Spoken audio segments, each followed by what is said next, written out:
அ AIADMK, BJP கூட்டணி ஆரம்பிச்சதிலிருந்தே, அதிமுகவோட கூட்டணி வியூகங்கள் சரியா தான் போயிட்டு இருக்குது. அவங்க சில கட்சிகளோட கூட்டணி பேச்சுவார்த்தைகள் முடிச்சது மட்டும் இல்லாம, இந்த கூட்டணி அறிவிப்புகள் கூடிய சீக்கிரத்தில அதிகாரப்பூர்வமா வரப்போகுது. இந்த நேரத்தில நம்ம முக்கியமா எதிர்பார்த்துட்டு இருந்த தேமுதிகவோட கூட்டணி பேச்சுவார்த்தைகள் முடிஞ்சு, அதுக்கான முடிவுகள் அதிமுக, தேமுதிக என்ன பண்ணுனாங்க அப்படிங்கிறது தெரியல.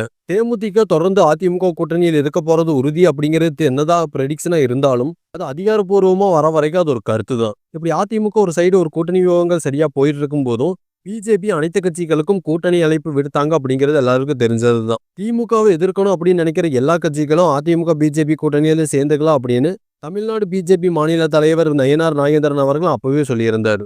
அதே மாதிரி பிஜேபி தொடர்ந்து சீமான் அவர்களோட கூட்டணி பேச்சுவார்த்தைகள் போயிட்டு இருந்ததாகட்டும், அதுக்கு அடுத்து பாமகவோட கூட்டணி பேச்சுவார்த்தைகள் போயிட்டு இருந்ததாகட்டும், அதற்கடுத்து ஓபிஎஸ் அவர்கள் அதிமுக கூட சேராததுக்கு கூட்டணி பேச்சுவார்த்தைகள் நடத்தியதாகட்டும், அதுக்கடுத்து ஓபிஎஸ் அவர்கள் இப்ப என்டிஏ கூட்டணியில் தொடர்ந்து நான் இருப்பேன் அப்படின்னு சொன்னதாகட்டும், அடுத்து டிடிவி தினகரன் நாங்க என்னதான் பங்காளி சண்டைகளோட இருந்தாலும், நாங்க தொடர்ந்து அதிமுக, பிஜேபி கூட்டணியில தான் இருப்போம் அப்படின்னு சொன்னதாகட்டும், எல்லாமே பிஜேபி சைடு இருந்து பார்க்கும்போது மாஸ்டர் ஸ்ட்ரோக் அப்படின்னு சொல்லலாம். இந்த சூழ்நிலையில தான் பிஜேபி சார்புல இருந்து விடுதலை சிறுத்தைகள் கட்சி தொடர்ந்து திமுக கூட்டணியில் இருக்கிறது சரியில்ல அப்படிங்கிற மாரி ஒரு கருத்து தெரிவிச்சாங்க. அதே மாதிரி தொடர்ந்து விசிகே கூட கூட்டணி பேச்சுவார்த்தைகள் போயிட்டு இருக்கு.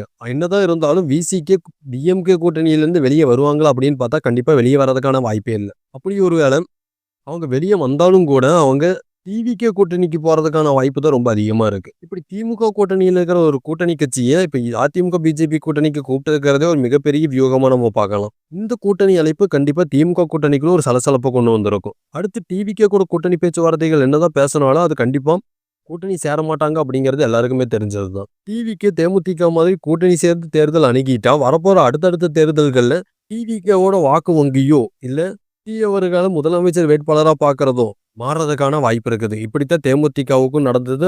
அதாவது கேப்டன் விஜயகாந்த் அவர்களுக்கும் அப்படித்தான் நடந்தது. அதனால விஜய் அவர்கள் முதலமைச்சர் வேட்பாளரா வரப்போற 2026 எலெக்ஷன் அணுகிறது தான் டிவிகேவுக்கும் சரியா வரும். இப்படி அதிமுக, பிஜேபி கூட்டணிக்காக அதிமுகவும், பிஜேபியும் தொடர்ந்து பல முயற்சிகள் செய்து இருக்கும்போது, பல கூட்டணிகள் உறுதியாயிருச்சு. சில கூட்டணிகள் கன்ஃபியூஷன்ல இருக்குது. இன்னொரு சில கூட்டணிகள் முடிவு ஆகல. ஒரு சில ஸ்ட்ராங்கான கட்சி கூட பேசுறது நெகட்டிவா போயிருச்சு. ஆனா தேர்தலுக்கு ஒரு சில மாசங்கள் இருக்கும்போது இதற்கப்புறம் என்னென்ன மாற்றங்கள் வேணாலும் வரலாம். ஆனா தேர்தலுக்கு ஒரு சில மாசங்கள் இருக்கும்போது அரசியல் சூழ்நிலையை பொறுத்து என்ன முடிவுகள் வேணா மாறிட்டே இருக்கலாம். இப்படி கூட்டணி முடிவுகளும் எப்படி வேணாலும் மாறலாம். இப்ப கூட்டணிக்கு வரமாட்டேன் அப்படின்னு சொன்ன ஒரு சில கூட்டணி கட்சிகள் திரும்ப கூட்டணிக்கு வர்றதுக்கான வாய்ப்பு இருக்கு. இது எல்லாமே தொகுதி பங்கீடு பத்தி பேசும்போது கண்டிப்பா மாறிக்கிட்டே இருக்கும். அப்படி ஒரு வேளை மாறும்போது நாம் தமிழர் கட்சி, விடுதலை சிறுத்தைகள் கட்சி, இது மாதிரி பல கட்சிகள் எந்தெந்த கூட்டணிக்கு போவாங்க அப்படிங்கிறத நம்ம பொறுத்திருந்து தான் பார்க்கணும். டிவிகேவோட கொள்கை எதிரியான பிஜேபியும், டிவிகேவும் ஒண்ணுதான் அப்படிங்கிற கருத்து பரவலா பேசிட்டு இருக்கிறாங்க. இந்த கருத்து நீங்க எப்படி பார்க்குறீங்க? இது உண்மையா? இல்ல பொய்யா? அதே மாதிரி டிவிகே அடுத்த பிஜேபி அப்படிங்கிற மாரி சொல்றாங்களே, அத அடுத்த வீடியோல நம்ம பேசுவோம். இது உங்கள் கடைசி தீக்குச்சி.